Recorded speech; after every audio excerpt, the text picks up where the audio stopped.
होय शेतकरी मित्रांनो, खरीप हंगाम 2025चं जे अतिवृष्टी अनुदान वाटप झालंय, ते फक्त 14,500 कोटी रुपयाचं झालेलं आहे. त्यामुळं अजूनही 6,500 कोटी रुपयाचं वाटप होणं बाकी आहे.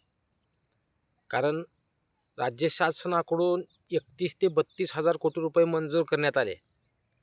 परंतु त्याच्यामध्ये 20,000 कोटी रुपयाचे जी-आर काढण्यात आले. परंतु त्या 20,000 कोटी रुपयामधून 14.5 ते 15,000 कोटी रुपयाचंच आतापर्यंत अनुदानाचं वाटप झालं आहे. उर्वरित जे 6 ते 6,500 कोटी रुपयाचं अनुदान वाटप होणं बाकी आहे शेतकरी मित्रांनो. त्यामुळं शेतकऱ्यांना आता ज्या शेतकऱ्यांना अर्धवट अनुदान मिळालेलं आहे, ज्या शेतकऱ्यांना काहीच अनुदान मिळालेलं नाही, ज्या शेतकऱ्यांना रब्बीचं अनुदान मिळालेलं नाही, अतिवृष्टीचं पडलंय, असे बहुतेक शेतकरी अजून भरपूर आहेत आणि ते अनुदानाची वाट पाहत आहेत. परंतु त्या शेतकऱ्यांना एक ही प्रतीक्षा जी करावी लागते, ते बजेट अनुदानाच्या वाटपासाठी लागणारा जो निधी आहे, यामुळे उशीर होतोय. त्यामुळं अनुदान वाटपाची प्रक्रिया ही संपलेली नाही आहे. राज्य शासनानं मोप दिवाळीपर्यंत देतो, दिवाळी होऊन गेली, 2 महिने होत आले, परंतु अजूनही 6,500 कोटी रुपयाचं शेतकऱ्यांना वाटप होणं बाकी आहे आणि तेही लवकरात लवकर होऊन जाणार आहे शेतकरी मित्रांनो. आता खूप शेतकऱ्यांना जास्तीत जास्त 80-90% जरी वाटप झालं असलं, तर अजूनही भरपूर शेतकऱ्यांचं जे वाटप अडकलं ते म्हणजे सामायिक खातधारक शेतकरी असो, रब्बीचं अनुदान असो, तिसऱ्या हेक्टरचं अनुदान असो, असे काय ज्यांचं अर्धवट अडकलेलं आहे. त्याचबरोबर KYC खूप महत्त्वाचा मुद्दा जर म्हणावा लागला तर KYC कारण या KYC वाल्यांनाही पैसे अजून यायची बाकी आहेत. भरपूर शेतकऱ्यांचे जरी पडलेले असले तर अजून काही शेतकरी KYC न केल्यामुळं किंवा KYC करून वाट पाहत बसलेले शेतकरी भरपूर आहेत आणि त्या शेतकऱ्यांनाही अनुदान येणं बाकी आहे. त्यामुळं राज्य शासनानं सर्वच निधी मंजूर केला, तो निधी संपूर्ण वाटप झाला, आता आपल्याला काय मिळणार नाही, अशा जे धारणेमध्ये काही शेतकरी असतील तर त्यांनी काही काळजी करायची गरज नाही आहे. थोडी प्रतीक्षा करा, थोडी वाट पहा. कसं आहे, अख्ख्या महाराष्ट्राला अतिवृष्टी अनुदानाचं वाटप राज्य सरकारकडून केलं जात आहे आणि सर्वच प्रक्रिया एकदाच होणं हे शक्य नाही आहे.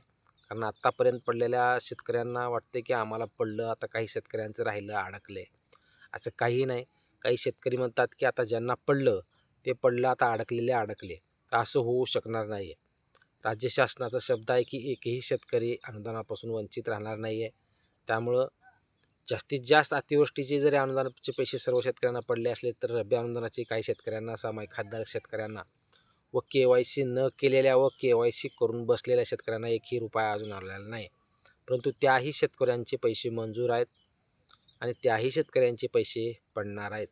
त्यामुळं कुणीही असं शेतकऱ्यांनी समजू नये की आता उर्वरित आपल्याला अनुदान मिळणार नाही. तर निश्चित मिळेल. कारण अजून या महाराष्ट्रामध्ये खूप शेतकरी आहेत की त्या शेतकऱ्यांना अजून एकही रुपया पडलेला नाही. मी माझ्याच गावचं उदाहरण घेतो. अजून कमीत कमी 20 ते 25% असे शेतकरी आहेत की अजून त्यांना एकही रुपया पडलेला नाही. त्यांची यादीमध्ये नाव आलेली होती KYCच्या. त्यांनी KYC करून बसलेत. आता प्रतीक्षा करत आहेत की अनुदानाची कधी पडेल. काही शेतकऱ्यांना KYC करताना प्रॉब्लेम येत आहे. त्यांची KYC होत नाही आहे. त्यामुळे परत त्यांचा VK नंबर बदलण्याची प्रक्रिया चालू आहे. मग ती VK नंबर दुसरा आल्यानंतर मग त्यांची KYC. असे भरपूर शेतकरी आहे आणि हे शेतकरी जे आहेत ते शेवटच्या शेतकऱ्यापर्यंत हे पैसे शेतकरी मित्रांनो पडणार आहेत. ह्याच्यामध्ये एकही शेतकरी वंचित राहणार आहे. शेवटच्या शेतकऱ्यापर्यंत अनुदान येईल. महत्त्वाचा मुद्दा, शेवटच्या वंचित राहिलेल्या शेतकऱ्यापर्यंत अनुदान येईल. कारण प्रत्येक गावामध्ये 100% अनुदानाचं वाटप होऊ शकत नसतं. काही शेतकऱ्यांच्या डॉक्युमेंट देणे असो, KYC न करणे असो, अशा काही गोष्टी असतात.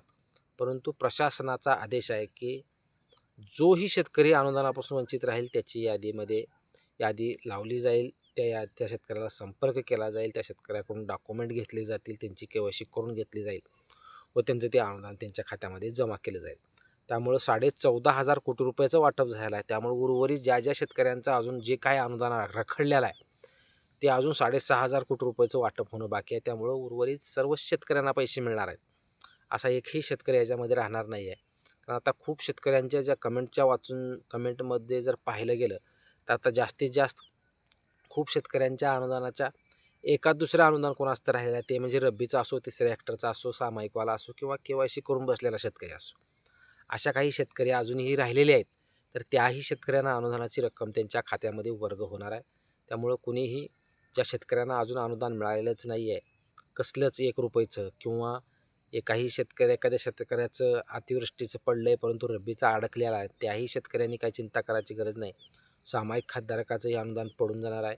त्याच्यानंतर जे KYC करून बसले त्याही शेतकऱ्यांचं अनुदान पडून जाणार आहे. त्यामुळं राज्य शासनाची प्रक्रिया चालू आहे, प्रोसेस चालू आहे. महत्त्वाचा मुद्दा सर्वश्रुत तुम्ही सर्व समजतं तुम्हाला की राज्य शासनापाशी निधीशिवाय कुठल्या गोष्टी होऊ शकत नाहीत. टप्प्याटप्प्याने जसे जसे निधीची पूर्तता होईल तसे तसा निधी शेतकऱ्यांच्या खात्यावर वर्ग करण्याची प्रक्रिया अजूनही चालू आहे, बंद नाही आहे. त्यामुळे कुणीही शेतकऱ्यांनी काळजी करण्याची गरज नाही. फक्त थोडी प्रतीक्षा करा, थोडी वेट करा. निश्चित तुमचं उर्वरित राहिलेला असो, सामायिक असो, KYC करून बसलेला असो किंवा अतिवृष्टीचा असो किंवा ₹1 न मिळालेला शेतकरी असो, अशा सर्व शेतकऱ्यांना अनुदानाची रक्कम त्यांच्या खात्यामध्ये वर्ग होणार आहे. आणि अजून भरपूर पैसे राज्य शासनाकडून येणं बाकी आहे. त्यामुळं असं नाही आहे की सगळं संपलेलं नाही आहे. महाराष्ट्रातील जे अतिवृष्टीग्रस्त शेतकरी आहेत 33% जास्त नुकसान झालेला जो बाधित शेतकरी आहे, अशा शेवटच्या शेतकऱ्यांपर्यंत हे अनुदान जमा होणार आहे.